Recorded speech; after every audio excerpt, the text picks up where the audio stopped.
नमस्कार, मैं हूं संजय शर्मा। आप देख रहे हैं 4 पीएम न्यूज़ नेटवर्क।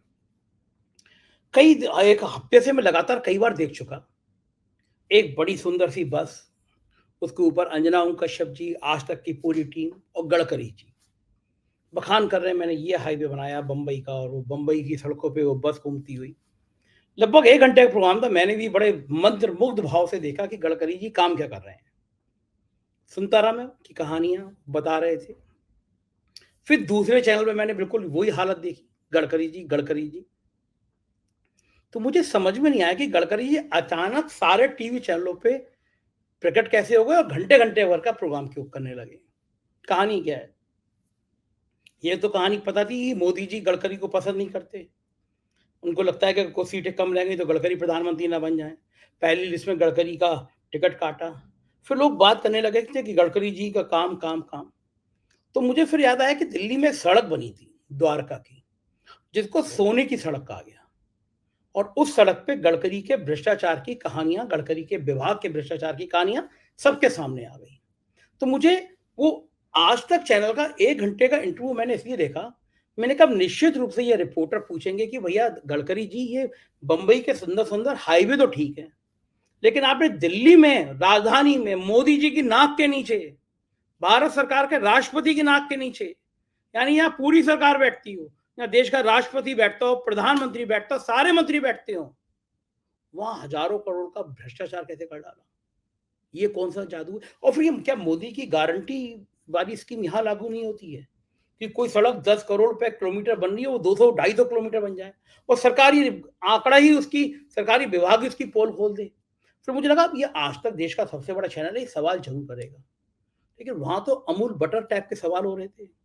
मतलब जैसे मोदी जी से किए जाते हैं कि आप, आपको आम काट के खाना पसंद है, चूस के खाना पसंद है, आप इतनी ताकत कहाँ से लाते हैं, आप इतनी एनर्जी कहाँ से लाते हैं। मुझे लगा कोई तो पूछेगा अंजना जी का, कभी तो जमीन जागेगा, गडकरी से पूछ लो कि ये भ्रष्टाचार हुआ तो हुआ कैसे? नहीं पूछा। फिर मैं दिल्ली आया हूँ, दिल्ली में मेरे एक मित्र मिले, उन्होंने बताया कि आजकल पीआर कंपनी को करोड़ों रुपए दे रहे हैं गडकरी जी, कि उनकी थोड़े चेहरा वॉश बढ़िया कर दो, शाइनिंग कर दो। तो मैंने उससे पूछा कि आज तक को भी करोड़ों रुपए दिए गए होंगे बस में घुमा के इंटरव्यू करने के लिए?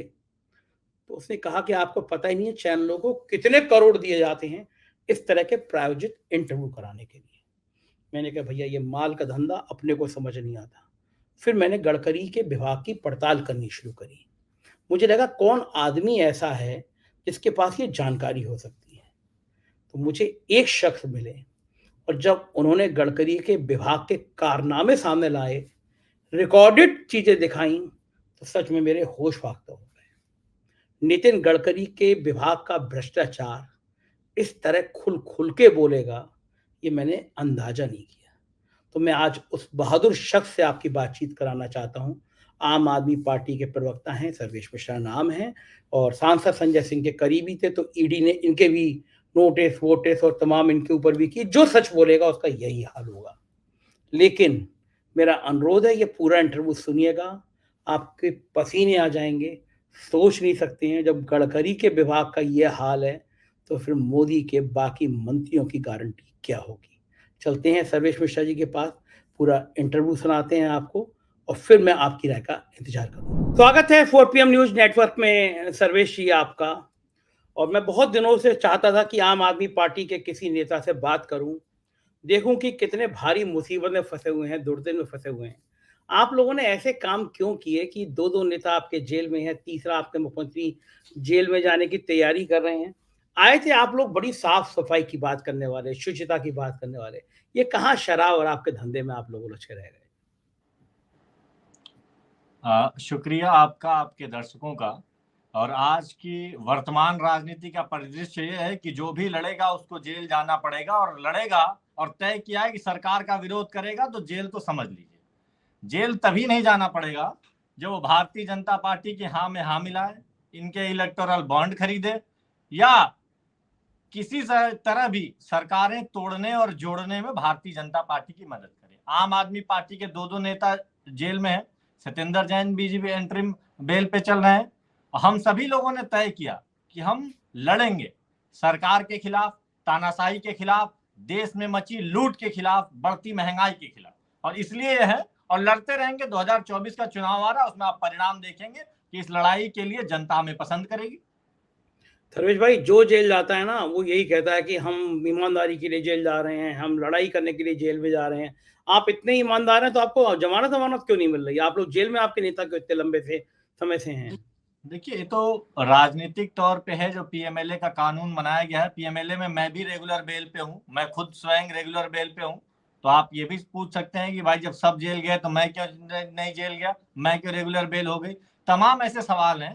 और अगर जेल की बात आप कर रहे हैं तो एक ही केस में सीबीआई में 20 दिन में बेल मिल जा रही है, दूसरे में 1.5 साल तक बेल क्यों नहीं मिल रही है। तमाम ऐसे सामान्य समझ की चीजें हैं जिसको लोग समझ सकते हैं कि कैसे ये कानून दूसरे कानूनों से बहुत ही अलग है।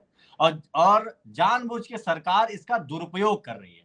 जिनका इस्तेमाल कुख्यात लोगों को पकड़ने के लिए था, जो कि ड्रग पेडलिंग और इस तरीके के धंधे में लिप्त हैं, उनका इस्तेमाल देश के विपक्ष की आवाज को दबाने के लिए की जा रही है। सांसद संजय सिंह जैसे आवाजों को दबाने के लिए, मनीष सिसोदिया जैसे शानदार स्कूल बनाने वाले व्यक्ति की आवाजों को दबाने के लिए की जा रही है। तो ये देश में कानून का दुरुपयोग है और जनता इसका जवाब इनको देगी आने वाले चुनाव में। अच्छा सर्वेश भाई, आपको बड़ा मजा आया। आप तो संजय सिंह के बड़े करीबी माने जाते थे, संजय सिंह के बिल्कुल राइट हैंड थे। तो अब आपको समझ में आ रहा है कि संजय सिंह का साथ कितना भारी पड़ा? देखिए, राइट हैंड और लेफ्ट हैंड की क्या बात है, एक अच्छी बात है कि संजय भाई साहब के साथ जितने लोग रहते हैं वो जेल, थाना, पुलिस, मुकदमा सब चीजों के लिए तैयार रहते हैं, क्योंकि वो जैसे हैं बड़े ओरिजिनल व्यक्ति हैं। तो जब किसी भी राजनीतिक संघर्ष करने वाले व्यक्ति के साथ आप रहेंगे तो निश्चित तौर पे सरकार से लड़ाई है तो उसका प्रकोप झेलना पड़ेगा। ईडी, सीबीआई, तमाम ऐसी चीजें हैं जो झेलना पड़ेगा। तो जब एक बड़ी लड़ाई में हम लोग निकले हैं तो आज जरूर हमें लग रहा है कि इस तरीके से सत्ता की लड़ाई है, कई बार मेंटली प्रेशर होता है, सब कुछ है। लेकिन मुझे लग रहा है कि जब एक बड़े पैमाने पर जाएंगे तो हम लोगों को सकारात्मक तौर पे लगेगा कैसे देश में लोकतंत्र को बचाने के लिए ऐसी लड़ाइयों में सब झेलना पड़ता है। अच्छा, आप ईमानदारी से बताइए, नारा लगता है अब की बार 400 पार। ये नारा डराता तो नहीं है आपको कि अब की बार इतने बुलंदी से प्रधानमंत्री आ रहे हैं? प्रधानमंत्री का कॉन्फिडेंस देखिए, कहते हैं कि अब की बार 400 पार। पार्टी पूरी उत्साह से लबरेज है, उत्साह से भरी है। आपकी पार्टी बेचारी अदालतों के चक्कर काट रही है। क्या रोक पाएंगे आप मोदी को 400 से नीचे आने में? क्योंकि उनका जो व्यक्तित्व है वो कहते हैं मोदी की गारंटी अब की बार 400 पार। नहीं, अगर 400 पार जैसा माहौल रहता तो भारतीय जनता पार्टी इस तरीके से बौखलाई हुई तो नहीं होती।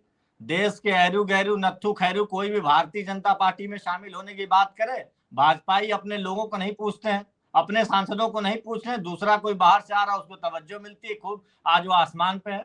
दूसरी पार्टियों को तोड़ने की जरूरत नहीं पड़ती, दूसरे सांसदों विधायकों को तोड़ने की जरूरत नहीं पड़ती, कहीं से भी नहीं है। हवाई दावे हैं, पूरी तरीके से मजबूती से विपक्ष लड़ रहा है, मजबूती से मुद्दे लड़ रहे हैं। बेरोजगारी लड़ रही है, महंगाई लड़ रही है। देश में हर तरफ इन्होंने जो त्राहिमाम फैला रखा है वो लड़ रहे हैं। जो सरासर झूठ की यूनिवर्सिटी इन्होंने फैला रखी है, सीधे साधे भोली भाली जनता को मूर्ख बना रहे हैं, वो लोग खुद अपनी लड़ाई लड़ रहे हैं। वो लोग बहुत ही परेशान हैं। बस क्या है, सरकार अपने तंत्र और अपने सिस्टम से हर एक वर्ग को डरा रही है, उनकी आवाजों को उठने नहीं दी जा रही है। आप पत्रकार हैं, आपके साथी पत्रकार होंगे, कोई भी आप 2-4 लोग तो ऐसे हैं, आप ऐसे खुद हैं जो बोल भी दे रहे हैं, देश में बोलने वाली आवाज बन चुके हैं, खुद संघर्षों से निकले। वरना तमाम आज के पत्रकार भी देखिए, मतलब या तो सरकार को उठा लीजिए, पत्रकार देखिए, सब एक ही तरीके से बोलते हैं। सिर्फ जनता ऊपर से कई बार आपको दिख रहा होगा कि कुछ लोग बोल नहीं रहे, कि लोग बहुत परेशान हैं और अपने वोट की ताकत से वो जवाब देंगे सरकार। ठीक है, देखिए सरकार अपने काम दिखा रही है। प्रधानमंत्री जी कहते हैं कि देखो मैंने इतनी वंदे भारत ट्रेन चला दी, मैंने गांव किसानों की आमदनी बढ़ा दी, देश 5 ट्रिलियन इकोनॉमी की तरफ बढ़ रहा है। उनके काम दिखाते हैं, उनके मंत्री अपना प्रेजेंटेशन दिखाते हैं, बाकायदा टीवी चैनलों पे दिख रहा है कि मंत्री काम कैसा कैसा कर रहे हैं। आपके पास कुछ है दिखाने को? उनके काम देखे कभी आपने, कितने शानदार काम कर रहे हैं वो लोग? नहीं, आप जरूर निश्चित तौर पे भारतीय जनता पार्टी के काम देखें। कोरोना के दौर में सैकड़ों ट्रेनें एक एक दिन में 200-200, 500-500 ट्रेनें बंद होती गई। कई ट्रेनें ऐसी हैं जो आज भी शुरू नहीं हुई। और भारतीय जनता पार्टी ने, मोदी सरकार ने अब तक कुल मिला के 20 के लगभग वंदे भारत ट्रेन भारत में चलाई। अब तक 10 साल के शासन की बात कर रहे हैं, बुलेट ट्रेन की तो शुरुआत भी नहीं करी। और पार्लियामेंट में सांसद संजय सिंह जी का सवाल है, उस सवाल के जवाब में दिया, मैं आपको सवाल की वो कॉपी भी भेज दूंगा। इस सवाल के जवाब में क्या इन्होंने बताया है। सवाल क्या, पहले तो सवाल बताइए, सवाल क्या है? देखिए, हमने पूछा कि कुल कितनी वंदे भारत ट्रेन आपने चलाई है। ये पिछले साल का सवाल है, एक साल ठीक है, पहले का, क्योंकि ठीक है। काफी समय से तो उनको सस्पेंड ही कर दिया गया है संसद के उसमें। खुद सरकार ने कहा कि 12 ट्रेनें अभी चल रही हैं, उसके बाद अभी योजना में हैं। 8 ट्रेनें कुछ समय पहले चली हैं, कुल मिला के 20 या 22 ट्रेनें चल रही हैं। आप समझ रहे हैं, भारत जैसे देश की क्या 22 ट्रेनों के नाम पे इस देश में कुछ भी हो सकता है? और वो भी इन वंदे भारत ट्रेन जो पहुंचने की दर है, वो शताब्दी से मात्र 20-25 मिनट पहले क्लेम करते हैं आप। और वो भी आप समझिए, किराया 1.5 गुना है। और वंदे भारत को चलाने के लिए, उसको समय से पहुंचाने के लिए शताब्दी रोक दी जाती है और 4 ट्रेनें। तो देश में अव्यवस्था कैसे लाई जा सकती है, देश की जनता को मूर्ख कैसे बनाया जा सकता है, इसका भारतीय जनता पार्टी की सरकार एक उदाहरण है। वंदे भारत मैं कह तो रहा हूं, आप सोचिए 100, 200, 500 ट्रेन भी लेकर आए होते तो समझ में आता। हजारों ट्रेन जिसके बीच चलती हैं, चंद 20 ट्रेनें चलाकर आप ये कह रहे हैं कि मैंने देश के रेलवे के सिस्टम को बदल दिया। आप नई दिल्ली के किसी भी रेलवे स्टेशन पे चले जाइए, आप देखिए कैसे खचाखच ठूस के भरा पड़ा है। थर्ड एसी और सेकंड एसी के हालात कैसे हो चुके हैं। मैं खुद उत्तर प्रदेश के बलिया जिले से आता हूं। हमारे यहाँ सीतामढ़ी से एक ट्रेन चलती है, लिच्छवी एक्सप्रेस कहता हूं। 4 महीने लगातार कैंसिल रही है, 20 दिन पहले चलनी शुरू हुई है। ये मोदी सरकार का शासन है। ये बिहार और उत्तर प्रदेश वालों को, ये दिल्ली में बैठी हुई मोदी सरकार का तोहफा है। गिनती की 2 ट्रेनें चलती हैं जो बक्सर और मतलब बक्सर बलिया होते हुए दिल्ली को पहुंचाएं। और उन 2-2 ट्रेनें जो निरंतर चल रही हैं, उसमें से एक मुख्य ट्रेन 3-3 महीने के लिए कैंसिल हो रही है। 3-3, आप 4-4 महीने के लिए। आप देख सकते हैं ऑनलाइन। आप भी आप कहाँ बक्सर बलिया की बात कर रहे हैं। देश बुलेट ट्रेन चलाने जा रहा है और आप बक्सर बलिया पे अटके हुए हैं। बुलेट ट्रेन चलेगी, दुनिया में नाम होगा, आप बक्सर बलिया पे अटके हुए हैं अभी तक। 10 साल से बुलेट ट्रेन तो पूरा देश ढूंढ रहा है। वो कह रहा है कि भाई कहाँ हो, कहीं मोदी जी पॉकेट वॉकेट में रखे हो, या हो सकता हो अडानी जी के घर पे चलती हो, कहीं पर्सनल किसी के यूज में आती हो। वो बता दें कि आखिर में किस तरफ चल रही है बुलेट ट्रेन, हम भी देखना चाहते हैं। मोदी जी, आप पूरे देश में गारंटी देते जा रहे हो। आपने जो गारंटियां दिया 2 करोड़ रोजगार की, कहाँ है वो? बुलेट ट्रेन कहाँ है? स्मार्ट सिटी कहाँ है? ढूंढे कहाँ इसे हम? काला धन कहाँ है? क्या क्या है, आप सोचिए। मतलब अभी मोदी जी का एक पत्र 4-4 दिनों पहले सबके मोबाइल पे घूम रहा है। मैं पूरे पत्र में पढ़ने लगा, मैंने भी पत्र खोला, मैंने कहा पत्र पढ़ लेता हूँ। मोदी जी का आया मेरे कि पास भी देश आया के था, मेरे पास भी आया था। विकसित भारत का उन्होंने पत्र भेजा। मैंने कहा ये पत्र पढ़ना तो बहुत जरूरी है। पूरे पत्र में मैं मोदी जी की गारंटी का नाम भूल गया। आखिर में वो ये पूरा पत्र आया। इस पूरे पत्र में मैं देखिए कहीं भी मोदी जी का, बकायदा प्रधानमंत्री जी ने मुझे खत भेजा है, मुझे व्यक्तिगत भेजते हुए इन्होंने कहीं से नहीं दिखाया। इसमें कोई बात नहीं है नोटबंदी की, 2 करोड़ रोजगार की, काला धन लाने की, कहीं बात नहीं है बुलेट ट्रेन की। आखिर में कहां चलेगा? ये कैसी गारंटी है कि आपकी गारंटी खुद भी आप याद नहीं रख रहे हो, आप कह रहे हो जनता याद रखे। आपने आपने सर्वेश जी मेरा दिल तोड़ दिया। मुझे लगा कि मोदी जी ने सिर्फ मुझे ही भेजा है खत, अब आपने भी दिखा दिया आपको भी भेजा है। अब जब वो नहीं आम आदमी देखिए, पार्टी वालों को भी भेज रहे हैं तो मुझे लगा कि स्पेशली शायद मुझे ही भेजा होगा। मैं बड़ा खुश था कि मोदी जी का चिट्ठी आई है, लेकिन आपने दिखा दिया आपके पास भी आई है। लेकिन नहीं एक बात देश बताइए, के, आपको आपको देश में जो ये इतने हाईवे बढ़िया-बढ़िया बन गए, ये सब दिखता नहीं है, विकास की बात आपको दिखती नहीं है कहीं पे भी। देखिए आज देश के हाईवे ऐसे हैं कि उस पे गाय और भैंस तो चल सकते हैं, लेकिन आम आदमी का चलना थोड़ा दूभर हो गया है ये हाईवे के गलत। नाम पे। 2 दिन से गडकरी जी का मैं 3 दिन प्रोग्राम देख रहा हूँ, मैं देख के हैरान हो गया हूँ। गडकरी जी एक शानदार मिनिस्टर हैं मोदी सरकार के, जिन्होंने देश भर में नेशनल हाईवे का जाल बिछा दिया और आप उनकी भी आलोचना करने में लग गए हैं। नहीं, देश में आलोचना की क्या बात है। मैं तो आपको सिर्फ वो आंकड़े रखना चाहता हूं जो कि संसद में इसी सरकार ने दिए हैं। मैं आपसे कुछ आंकड़ों की बस जिक्र करता हूं।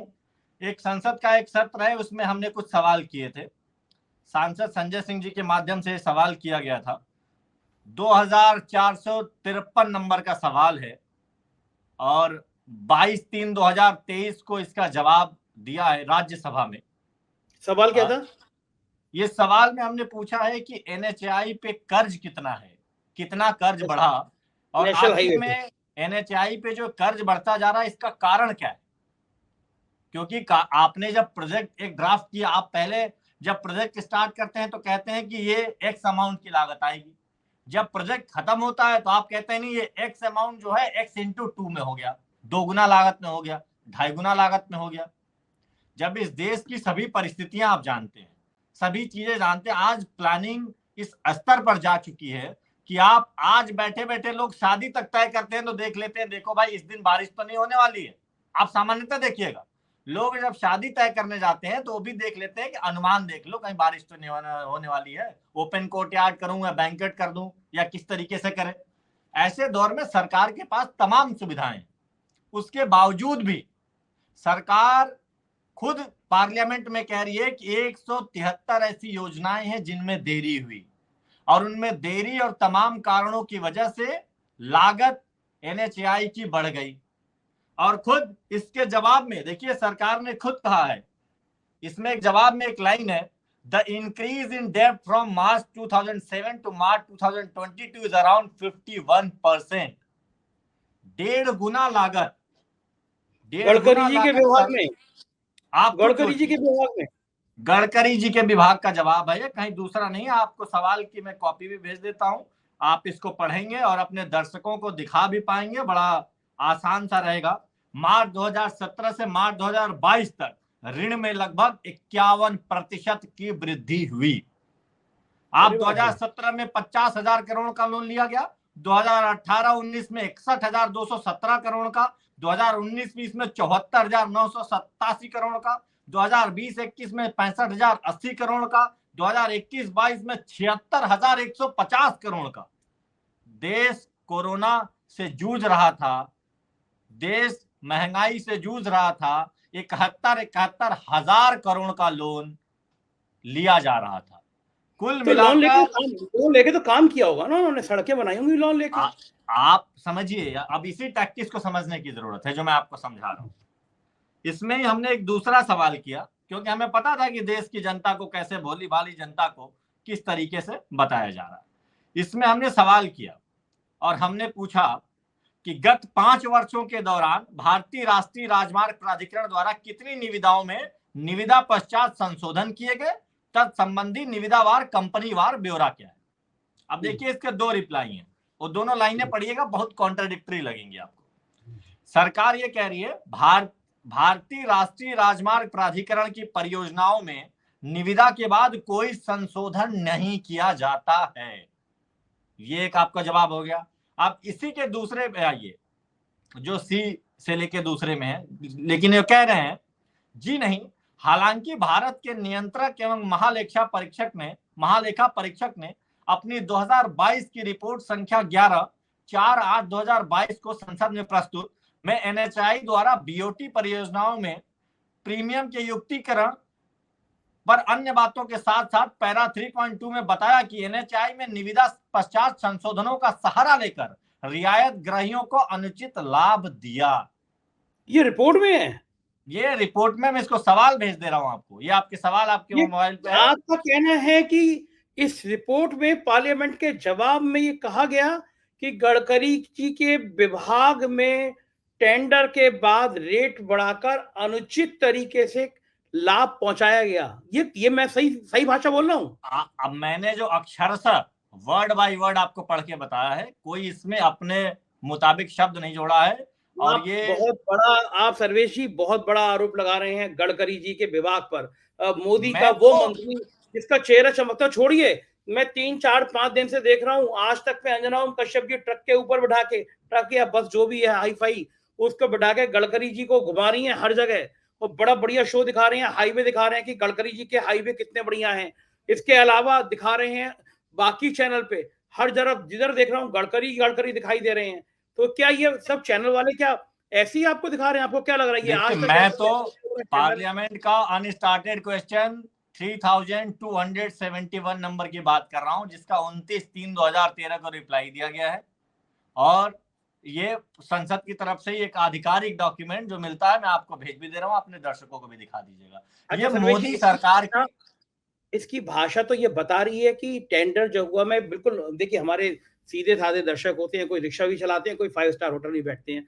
मैं सीधी सादी भाषा में बात करूं कि 100 रुपए का टेंडर हुआ, 100 रुपए का टेंडर हुआ ये मोबाइल बनाने के लिए कि साहब ये मोबाइल 100 रुपए में बन जाएगा। टेंडर हो गया, मेरी कंपनी ने ले लिया। फिर इसी का रेट बढ़ा के 150-200 रुपए कर दिया गया जब मैं काम कर रहा था। यही हुआ ना, मतलब आपका कहने का मतलब यही है ना? यही जवाब आप है ना? आप पूरी तरीके से ये देखिए, सीधी सी बात है कि कोई एक टेंडर किया जा रहा है और उस टेंडर की जो लागत है, वो लागत अलग-अलग चीज़ों की वजह से उसके जो शुरुआत की लागत है और जो पूरी करने की लागत है, उसमें बहुत बड़ा फ़र्क है। जिसकी वजह से भी कई कई अनियमितताओं की बात इसमें खुद जो कैग की रिपोर्ट में बात की गई, जो पार्लियामेंट में टेबल की गई है, उस टेबल की अरे गई वाह! रिपोर्ट की बात है। इसमें एक और भी जो सवाल हमने किया था, इसमें बाकायदा सरकार ने वो डेटा दिया है। ये देखिए, आप स्क्रॉल करते जाएँगे, ये पूरे 50 पन्ने का डेटा है। ये ये क्या है? किस प्रदेश ये किस प्रदेश में कौन-सा राजमार्ग बना और उसके बनने में क्यों देरी हुई और उसके देरी की वजह क्या है? ये सब आगे मार्क्ड है देखिए। ये पीले से निशान है देखिए। देखिए, सरकार द्वारा दिया गया डॉक्यूमेंट है, इसमें लिखा भी गया है, ठेकेदार के मामले की वजह से देरी हुई, अन्य मामलों की देरी वजह से देरी हुई, उपयोगिता सुविधाओं के स्थानांतरण की वजह से देरी हुई, प्राकृतिक आपदा की वजह से देरी हुई, सबका मेंशन्ड है बाकायदा।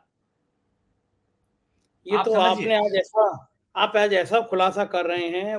लेकिन मुझे बताइए कि जो आप मुझे बता रहे हैं, मैं अपने दर्शकों को बता रहा हूँ, तो फिर ये जो इतने बड़े-बड़े चैनल हैं, ये जो बातें बता रहे हैं कि बस पे ब खड़े हुए हैं गडकरी जी, हाईवे हाईवे मुंबई के दिख रहे हैं, ये सब क्या है? ये क्या पीआर है? मतलब धंधा है ये, पैसा दे के खेल है चैनलों पर? देखिए, असलियत तो इसकी मेघा इंजीनियरिंग से पूछनी पड़ेगी आपको अंदर की क्या। मैं तो ओह! आपको जो ओह! संसद बॉन्ड, के इलेक्टोरल अंदर बॉन्ड। हुँ। जो संसद के अंदर हमने सवाल पूछा, जो उस सवाल का रिप्लाई आया और उस सवाल का रिप्लाई भी ऐसा नहीं कि आप खुद माननीय गडकरी जी के यहाँ से आए और बाकायदा बहुत अच्छे तरीके से आए। ऐसा लग रहा है कि वाक़ई इस तरीके से अगर चीज़ें हों, बाकायदा चार्ट बना हुआ है, ग्राफ बना हुआ है, कितने का टेंडर है, कितने किलोमीटर का टेंडर है, उसके अलावा इस टेंडर का स्टेटस क्या है, अगर निर्माणाधीन है, तो इसमें देरी की वजह क्या है, बाकायदा चार्ट बना के है। कोई ऐसा भी नहीं कि अलग-अलग। मतलब एक सरकारी आंकड़ा है, मैं कुछ नहीं बोल रहा हूँ आपसे। ये आप खुद आपने तो देखिए कि सब देश आपने ना में कैसे मोदी आपने सरकार किस तरीके से लोगों को गफलत में डाल रही है। अब देखिए, आप जब आप मेगा इंजीनियरिंग जैसी कंपनियों को लाएंगे, उनसे इलेक्टोरल बॉन्ड लेंगे और उनसे बॉन्ड लेंगे, तो निश्चित तौर पे अगर वो कहेंगे कि मेरे फ्लाईओवर का दाम बढ़ गया, आप बढ़ाओ, तो आप घटा नहीं पाओगे। आप उनसे एक दिल्ली की सरकार है, हम फ्लाईओवर बनाते हैं तो 100-100 करोड़ रुपए बचा दे रहे हैं, हम टेंडर की कॉस्ट कम कर दे रहे हैं। आप में क्या है, आपकी कॉस्टिंग बढ़ती जा रही है। आपको खुद कैग जो सरकारी संस्था वो खुद लिख के दे रही है। आप खुद लिख के दे रहे हो कि क्या क्या वजहें हैं। मतलब 173 के तकरीबन सड़क एक साल पहले का, मैं आपको लगभग एक साल पहले का वो डेटा बता रहा हूं, जिसकी वजह से 173 सड़कों के दाम बढ़े। मतलब उनमें सरकार को ज्यादा पैसा देना पड़ा, परियोजनाओं में देरी हुई। 173 परियोजनाओं में देरी चल रही है और कहीं ना कहीं से आप कह रहे हो कि देरी वजह है, ये वजह है, वो वजह है, जिनकी वजह से कॉस्टिंग बढ़ रही है। तो ये सरकार की लैक ऑफ प्लानिंग है और ऐसे लूप होल्स का इस्तेमाल करके ही सरकार पूरे देश में बहुत ही बड़े तरीके का व्यापक भ्रष्टाचार कर रही है। और अदरवाइज मेगा इंजीनियरिंग जैसी कंपनियां सरकार का इतना बड़ा इलेक्टोरल बॉन्ड क्यों लेंगी? अदरवाइज आप खुद समझिए, जिन कंपनियों का फायदा 100-100 करोड़ है, वो 300-300 करोड़ आपको डोनेट क्यों करेंगी? जब आप इस तरीके का कार्य करते होंगे तभी होगा। निश्चित तौर पे हमारा शक जाना लाजमी है, हम संदेह तो करेंगे और जनता भुगत रही ना है। मैं आपको बताऊं, सर्वेश जी बुरा मत मानिएगा, मुझे लग रहा है कि मैंने बेकार आपका इंटरव्यू किया। कभी-कभी आदमी के भ्रम टूटते हैं ना, उसको दुःख होता है। मेरे को नितिन गडकरी की इमेज बड़ी अच्छी थी कि यार कम से कम एक मंत्री तो ऐसा है जो काम करता है और जो काम दिखा रहा है अपना। लेकिन आज आपने ये जो आंकड़े निकाले हैं भ्रष्टाचार के, गडकरी के विभाग के, सच में मुझे दिल दुखा। मुझे लगा कि कुछ है भी सही या सब कुछ गारंटियां हैं, ऐसी फर्जी गारंटियां हर नेता की। नहीं देखिए, लोगों के टैक्स के पैसे से ये सड़कें बन रही हैं, राजमार्ग बन रहा है। आप लगातार कर्ज पे कर्ज बढ़ाए जा रहे हैं और लोगों का टोल इतना बढ़ाया जा रहा है। आप किसी टोल पे खड़े होके जाइए, देखिए जो गरीब आदमी है, जो छोटी गाड़ियों से चलता है, जो किराए की गाड़ियां हैं, वो लोग बड़े राजमार्गों से जाना नहीं पसंद करते हैं। क्या हम सिर्फ अमीरों का देश बना रहे हैं? आप खुद कई के अभी थोड़े दिनों पहले ही मैं अभी पेरिफेरल एक्सप्रेस पे भी जब पैसे देखे मैंने, मेरी दिमाग उड़ गया कि आखिर में क्या अमीर लोग ही चलेंगे? आप उनकी रियायत भरे दाम रखिए। आप जब जनता के टैक्स के पैसे से ही कर्ज ले रहे हैं, तो आप सिर्फ कार पे चलने वाले और लग्जरी गाड़ी पे चलने वाले लोगों के लिए क्यों करेंगे? भाई देश की जनता कह रही है आप सड़कें बनाइए तो सुविधा तो दीजिए। अगर गाय भैंसे सड़क पे चल सकती हैं तो इंसान के चलने में दिक्कत क्या है? आप अभी मुंबई में आपने इतना बड़ा राजमार्ग लॉन्च किया, उसका किराया देखिए किस तरीके से। 2 बार आदमी को अप डाउन करना है तो सोचना पड़ेगा, क्या नहीं नहीं भैया इस रास्ते पे मत जाओ। तो पूरे देश की जनता को देखना चाहिए कि कैसे मोदी सरकार हर एक मामले में ये और इनके मंत्री कैसे हर एक मामले में जनता को गफलत में डाल रहे हैं। 20 अच्छा, वो मुझे आपने वंदे आपने भारत मेरे चला के आप रेलवे में बहुत आपने मेरे बड़ा। सर्वेश जी, आपने मेरे उस सवाल का जवाब नहीं दिया। आप दिल्ली में रहते हैं, मीडिया के लगातार संपर्क में रहते हैं, हर जगह आपके सोर्स, आप पावरफुल इंसान हैं संपर्कों के मामले में। मैं ये जानना चाहता हूँ कि देश की जनता जो चैनल देख रही है, जो मैंने पहले सवाल किया, 1-1, 2-2 घंटे का प्रोग्राम मैंने देखा। गडकरी का वो प्रोग्राम देखा, फिर 2 दिन बाद फिर वही प्रोग्राम देखा, 4 दिन बाद मैंने फिर वो देखा कि एक बस के ऊपर अंजना ओम कश्यप और सारी टीम आज तक की खड़ी हुई है। बाकी चैनल में भी ये सेम चीज़ देखी और गडकरी जी खड़े हुए हैं, गडकरी जी बखान कर रहे हैं, 1-1 घंटे चल रहा है। तो क्या ये कार्यक्रम क्या बहुत बड़ी रकम लेके चलाए जाते हैं टीवी चैनलों पे? क्योंकि जनता तो जो देख रहा है सच समझ रही होगी, आपके जैसे बोलने वालों को दिखाते नहीं है। आज तक तो कोई बुला के आपको गडकरी जी की ये कहानियाँ तो आज तक पूछेगा नहीं। देश का कोई गोदी मीडिया चैनल पूछेगा नहीं। हम जैसे लोग हैं जो आपकी बात सुनेंगे, दर्शकों तक बिना कटिंग के जो आप बोल रहे हैं ऐसी हम बात पहुंचा देंगे। हम कोई काट-छाँट नहीं करते। ये 4 पीएम की गारंटी है, मोदी वाली गारंटी नहीं है, असली वाली गारंटी है।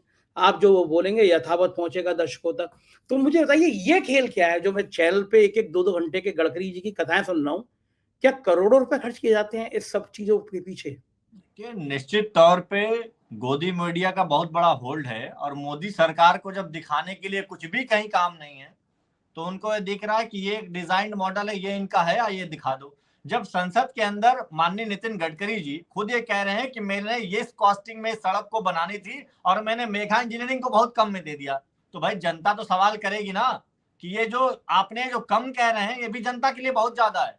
क्योंकि आप खुद, अगर कैग की रिपोर्ट ये कह रही है कि देरी की वजह से खर्चे बढ़े, कई इसका मतलब जैसे लैक ऑफ प्लानिंग कहीं ना कहीं सरकार की रही है। कई ऐसे मामले रहे हैं, 51% का कर्ज बढ़ा, जिस तरीके से बात हो रही है कि आखिर में कर्ज तो आप, और सबसे बड़ी बात एक और मैं आपको बता दूं, आप एक बहुत बड़ा और डेटा पे जाइएगा, पब्लिक थोड़ा रिसर्च कम करती है, जानती कम है, तो मैं बता दूं। आप थोड़ा 2000 उस समय जब हम ये ड्राफ्ट करा रहे थे तो हमने देखा एवरेज कलेक्शन टोल का इंडिया में क्या है। एक बहुत बड़ा प्रश्न बन जाता है, या आप कह रहे हैं टोल से कमाई, ये सब चीजें हैं एक एक बड़े बड़े। पहली बात तो आप देखिए टोल की भी हमारी नीति क्या है। पंजाब में हमारी सरकार बनी, सरकार बनने के बाद अब तक 9 ऐसे टोल हैं, टोल प्लाजा, जिनको मान साहब जाके फीता काट के बंद करते हैं। दूसरी सरकारें क्या करती हैं, फीता काट के उद्घाटन करती हैं, ये नई सड़क नया टोल प्लाजा। हमारी सरकार क्या करती है, हम प्रोग्राम कराते हैं, लोगों को बनाते हैं, हम फीता काटने कहते हैं, लो आज से किसी का टोल नहीं लगेगा, सब आओ सब जाओ, जीरो। 9 टोल प्लाजा हमने बंद किए। 2022 में जब हम इन आंकड़ों पे रिसर्च कर रहे थे तो हमें पता चला कि एक एक दिन का, 2022 की बात मैं कर रहा हूँ, थोड़ा उसके आगे और जाएगा, अब चीजें और बढ़ गई हैं। 134 करोड़ पर डे का टोल कलेक्शन इंडिया में था, हाईएस्ट कलेक्शन 150 करोड़ गया था। आप सोचते जाइए, ये भी बड़ा मतलब एक एक स्कैंडल है। दिन का कलेक्शन कह रहा हूँ, आप आंकड़े लिख नहीं पाएंगे, मैं दिन वाइज कह रहा हूँ, आप ये साल में भी मत जाइए। ये आपने टोल की बात करी, मैंने उत्तर प्रदेश में मेरे को जानकारी में आया, जब वो आगरा लखनऊ एक्सप्रेसवे था, सरकार बनी और जो उसके बाद जो शुरुआत होनी थी, तो हमारे यहाँ बहुत बड़े काबिल अफसर हैं अवनीश अवस्थी जी, आजकल मुख्यमंत्री के सलाहकार हैं। मुख्यमंत्री जी के विचारों की बैंड बजाने में उनका बड़ा भारी योगदान रहा है। तो अवनीश अवस्थी साहब ने एक कंपनी को, आगरा की एक कंपनी को बिना टेंडर के टोल वसूलने का काम दे दिया। बाद में पता चला कि वो भारतीय जनता पार्टी के नेता की कंपनी थी। तो तब मुझे पता चला कि टोल का करोड़ों का खेल कैसा होता है। लेकिन मैं आखिर में एक दो बात चीज आपसे बात करना चाहूंगा। ढीले आप लोग भी हैं। दिल्ली में द्वारका की एक सड़क बनी जिसे कहा गया सोने की सड़क। नहीं, मैं अभी और उस पे आ रहा हूँ, अभी आइए उस पे, हाँ। हमने अभी मैं उस पे, मैं बस आपको उसी की जानकारी दे रहा था, वहीं तक आ हम्म, रहा था, क्योंकि हम्म, वो भी कैग से रिलेटेड है। अब मैंने कहा हम्म, आपको किस तरीके से रोजाना 150 करोड़ रुपए रोजाना टोल प्लाजा से कलेक्शन इस समय है।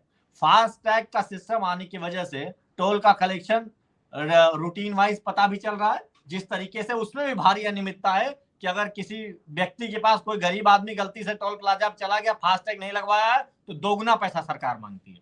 मतलब सरकार कहती है कि रूटीन आते जाते रहो हमारे ऊपर, एक दिन के लिए नहीं आ सकते। वो एक अलग बहुत ही अलग बात है, उसमें मैं ले जाऊंगा। अभी मैं उस द्वारका के फ्लाईओवर की आपको बात करता हूं, जिसकी पर किलोमीटर की लागत 18 करोड़ थी। 18 करोड़ मतलब आप समझिए, और जिसको बढ़ा के 250 करोड़ लेके चला गया।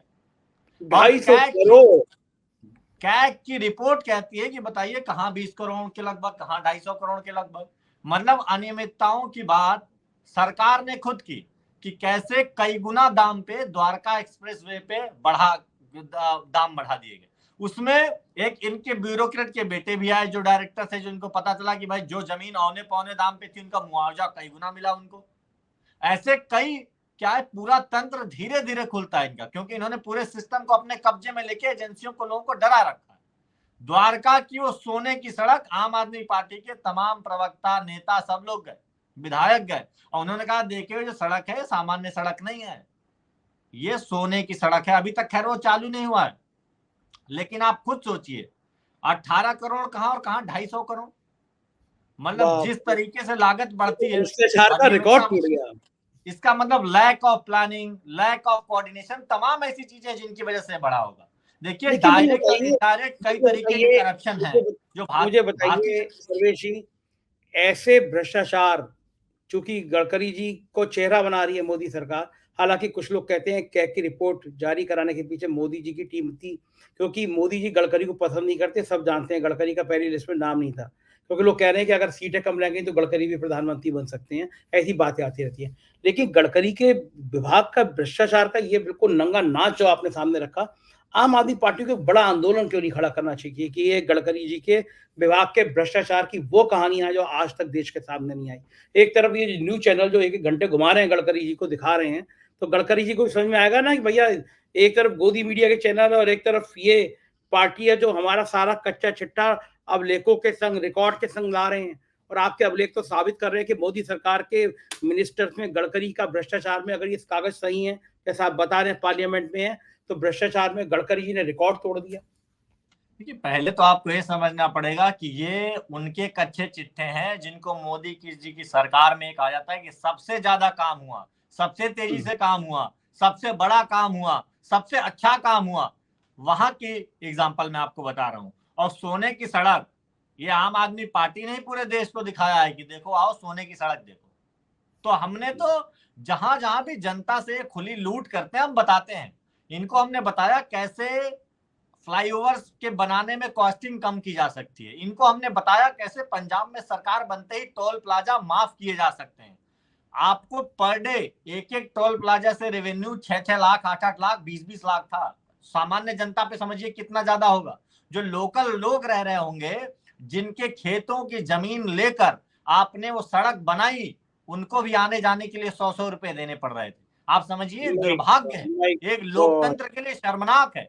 जब इन टोल प्लाजा को हम बंद करते हैं तो लोग बहुत खुश होते हैं। तो आम आदमी पार्टी एक तरफ काम करके भी दिखा रही है कि कैसे हम देखिए स्मूथ कर सकते हैं, दूसरी तरफ हम सोने की सड़क भी दिखा रहे हैं, तीसरी तरफ हमारे सांसद संजय सिंह जी का सवाल संसद का।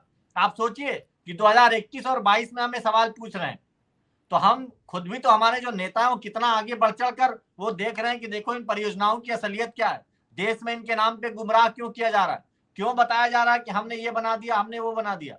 तो ये सब आम आदमी पार्टी लगातार ये कर रही है, देश हित में कर रही है, और मोदी सरकार के चेहरे को खोल रही है कि देखो आपके चेहरे पे इस तरीके से ये एक तरह का अंधियारा छटा हुआ है। मेरे को बहुत मजा आया आपसे बात करके, शुक्रिया सर्वेश जी। आप इस तरह के रिकॉर्ड इकट्ठे करते रहिए, मेरा वादा है हम ये सारे अभिलेख जनता के सामने लेकर जाएंगे। पैसा जनता का है, सरकार जनता की है, किसी को भी भ्रष्टाचार करने की इजाजत नहीं दी जा सकती। कितना ही जुर्म करें, कोई कितनी जाति करे, लेकिन लोग सच बोलने वाले खड़े होते हैं। इन सब रिकॉर्ड को हमारे सामने रखने के लिए बहुत बहुत शुक्रिया। थैंक यू सर्वेश जी। सुना आपने क्या हाल है देश में, जो टोल प्लाजा बने हैं वहां की कीमतें इतनी बड़ी हैं कि गरीब उन पर चलने की सोच नहीं सकता। ये देश में सच में अमीरों की सरकार है। 5% लोग देश चला रहे हैं। इन हाईवे को देखकर समझ आता है, आप और मैं जिन सड़कों पे चलते हैं, गांव देहात के लोग जिन सड़कों पे चलते हैं, वो कितनी टूटी फूटी हैं, सड़कों में गड्ढे हैं या गड्ढों में सड़क है, ये कहना बड़ा मुश्किल है। लेकिन गारंटियां ऐसी होती हैं, आजकल फिर गारंटियां ऐसी दी जा रही हैं तय आपको करना है कि आपको करना क्या है। बस मुझे बताते रहिएगा, चैनल को प्यार बनाए रखिएगा। शुक्रिया, थैंक यू।